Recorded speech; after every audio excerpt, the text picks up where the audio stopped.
င်တို့သိပါသလားနိုင်ငံကျယ်ဝန်းမကြီးပေမဲ့ကမ္ဘာပေါ်မှာအဆင့်မြင့်ဆုံးတန်ရှင်းဆုံးစီးကန်းအရှိဆုံးနိုင်ငံတွေကတစ်ခုဖြစ်တဲ့နိုင်ငံတစ်ခုရှိရဲဆိုတာဒီနေ့မှာတော့အဲ့ဒီနိုင်ငံဖြစ်တဲ့စင်ကာပူအကြောင်းကိုအကြောင်းစုံလင်းလင်းလွယ်လွယ်ကူကူဖြစ်ပြောပြသွားပါမယ်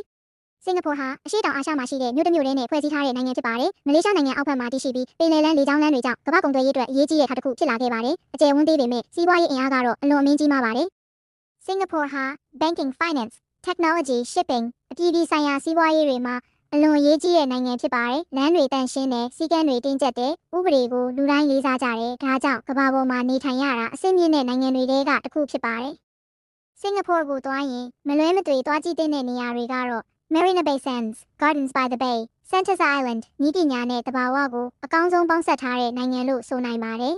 ။နိုင်ငံကျယ်ဝန်းမကြီးပေမဲ့အမြင့်ကြီးတဲ့အိမ်မက်စီကံတင်ကျပ်မှုအလုပ်ကြိုးစားမှုတွေကြောင့်စင်ကာပူဟာကမ္ဘာနမူနာနိုင်ငံတစ်ခုဖြစ်လာခဲ့ပါတယ်။ဒီဗီဒီယိုကနေစင်ကာပူအကြောင်းနားလည်မှုတစ်ခုရခဲ့ရဆိုရင် like subscribe လုပ်ဖို့မမေ့ပါနဲ့နော်။နောက်ထပ်နိုင်ငံတွေဗဟုသုတတွေကိုလည်းဆက်လက်တင်ဆက်ပေးသွားပါမယ်။